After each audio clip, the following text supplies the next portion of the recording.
There are some plants and animals which live in the water, right? Which live in the water. Now, they also need to breathe. Now, from where this air they are using? From where this air, the animals and the plants, they are able to breathe in the water, right? Now, how the oxygen is available in water? Now, for this you need to do an activity. It's very simple. You need few things. You need a metal container. You need some amount of water. Okay, right? Then you need a gas burner, right? The first step what you have to do is that take some water in a glass or metal container, right? In a metal container. Next step is what? Heat it slowly. You have to heat it slowly. Then third step is that well before the water begins to boil, look carefully at the inner surface of the container. Just about to boil the water, you just look at the inner surface of the container, right? What you really see in that inner surface of the container. Now I'm going to show you an activity to prove that air or oxygen is dissolved in water. So for this, what we need few things. We need a container, and we need to pour some water into the container, and we have to heat the water. So let's see. So now I have taken the container containing the water over the flame, and we'll wait for some time that what happened on the inner side of the container. So after some time, what we see that we can see the air bubbles starting to form on the inner surface of the container. What are these air bubbles? These air bubbles are the air which were dissolved in the water. And when we heat the water, the air which was dissolved, the oxygen which was dissolved in the water, it escapes out in the form of bubbles. So we can see that there is a formation of many bubbles on the inner surface of the water. So therefore, what happened? From this activity, we can prove that air, oxygen, is dissolved in water. So due to this, what happened? The aquatic animals and plants, they use this oxygen which is dissolved in water for respiration. So after that activity, can you see tiny bubbles at the inner surface of the container? Can you see? Yes, we could see the tiny bubbles starting to appear on the inner surface of the container. From where these tiny bubbles come from, right? These bubbles come from the air dissolved in water. So these bubbles are nothing but filled with air which was dissolved in water.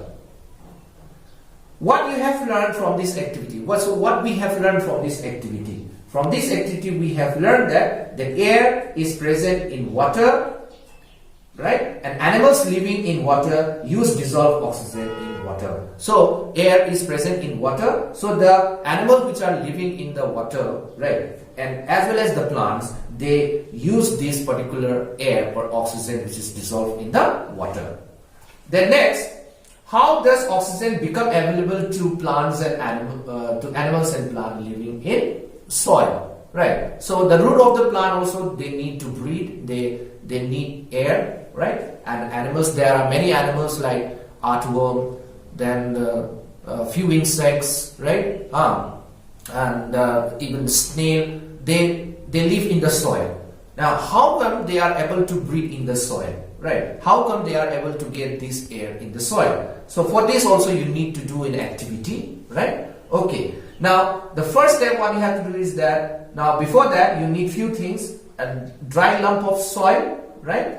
And a glass beaker or a glass tumbler, right? And some amount of water. The first step is that take a lump of dry soil in a beaker or glass, right? Then add water to it and observe. So add water to it very slowly, right? And observe what really happened in the soil. Okay, right. Now when you add water in the soil, air bubbles will start to appear on the surface of the soil, right? Air bubbles starting to form, and it will be escaping out from the surface of the soil. Now see how the bubbles were formed. How the bubbles were formed. Now when the water is poured on the lump of soil, it displaces the air which is present in the soil, and the air comes out in the form of bubbles. So air is present in between the soil particles, that are air filled pores. So in this area, when the water gets in, when the water gets in, what happens? The air escapes out in the form of bubbles. Same as like in the first activity that what we have done with that, whether air is present all around us. So when we dip the glass tumbler into the water and tilt it a little bit, when the water gets into the glass tumbler, the air which was filled in the glass tumbler, it escapes out in the form of bubbles. Same as like that. Okay. So we'll continue with the animals that live in the soil. Right. Now see here. See the earthworm, snail, then this the ant and other living organisms which really live in the soil. There are some organisms that live in the soil.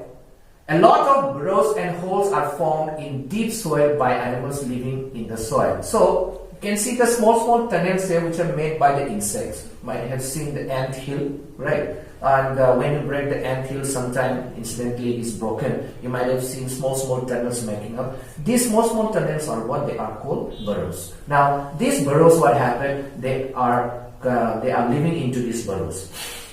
Now what happened? The burrows also make space available for air to move in and out of the soil, and in this way some of the animals that breathe in the soil and live. So these burrows, what happened? It provide a safe passage of air to get into the soil where the animals lived in, and as well as the animal has to breathe out. So there is an easy exchange of gases in and out in the soil. So that is why the animals, they can easily live in the soil.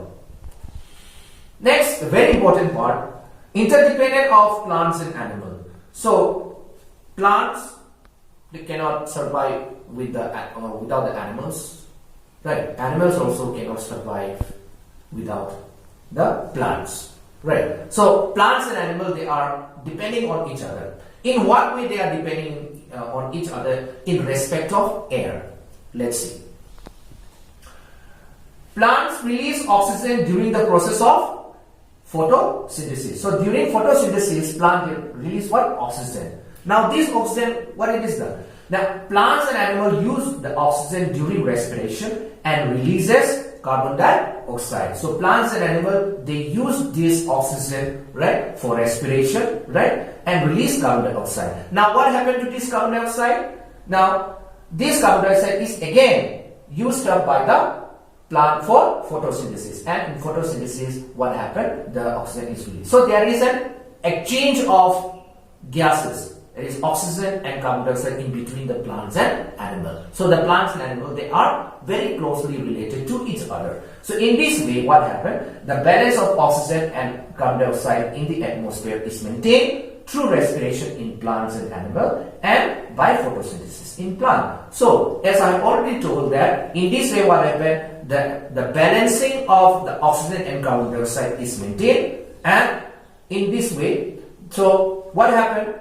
During respiration, the plants and animals, they absorb this oxygen, right, and release carbon dioxide. Now this carbon dioxide is again absorbed by the plant for photosynthesis. So there is a the close relationship between plants and animals in terms of air. Now this particular device, that is windmill, it's a very useful device nowadays, because this particular device is environment friendly, right, and it doesn't cause any kind of harm to the environment.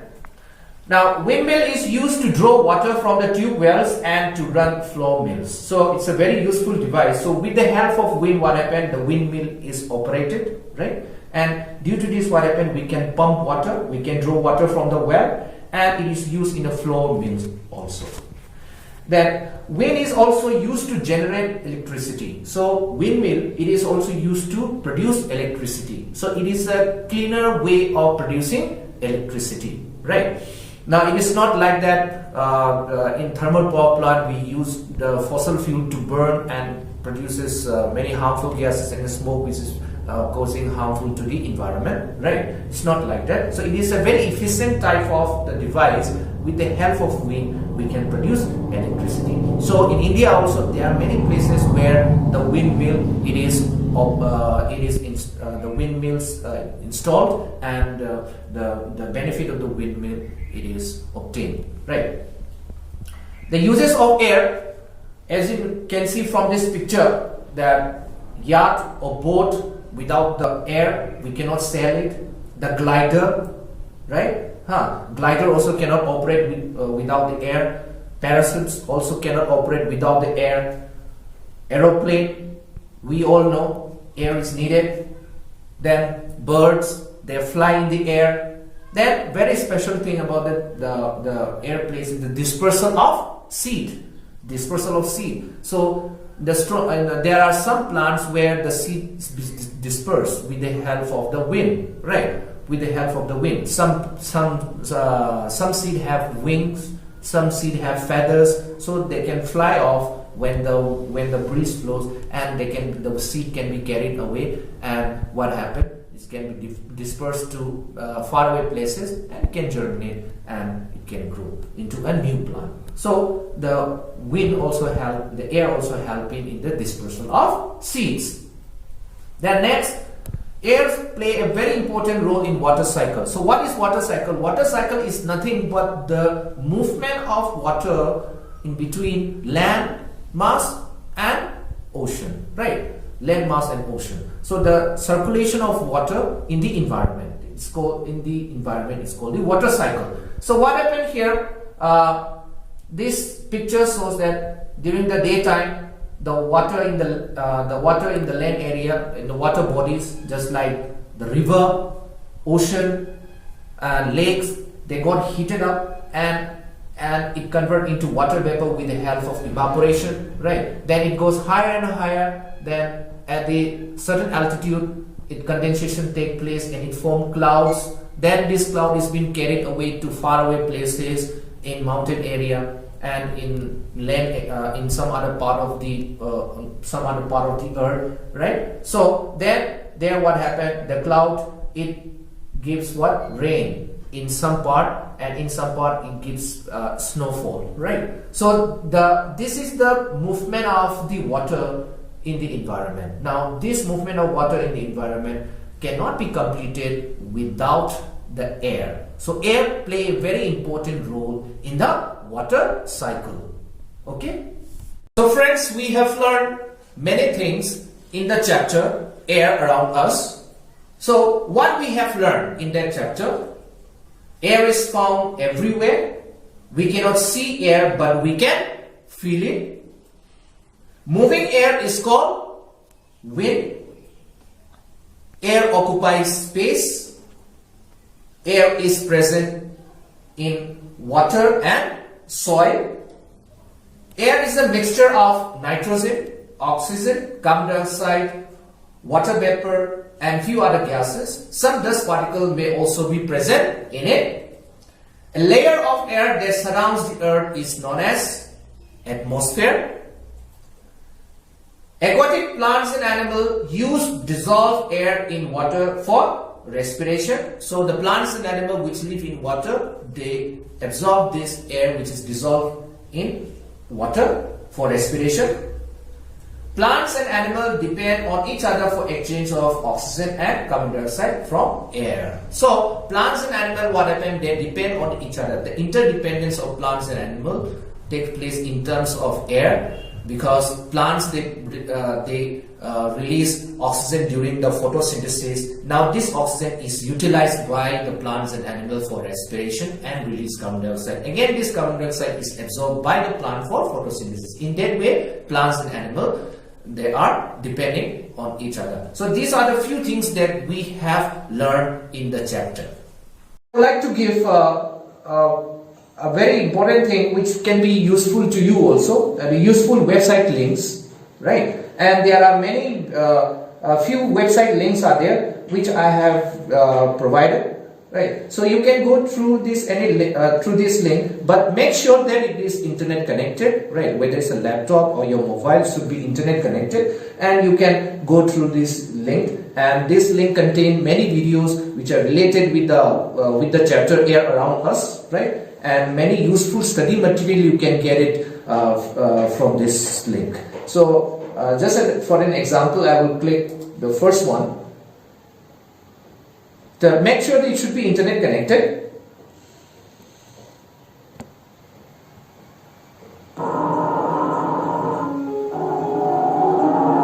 So this particular video clip is provided by the NCERT related with the air.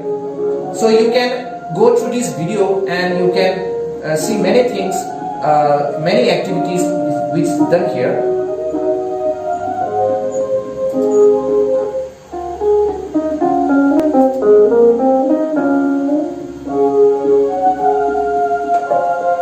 So well, I cannot show you till the end, right? So you can watch it by yourself. And suppose like here, NROER is also a government website. So here also you can see many activities which has been shown here. So as well as the book, quizzes, and many study material related with the chapter. So you can go through this this one area, and you can watch the video, and you can read other useful material related with the chapter. So please go through these website links.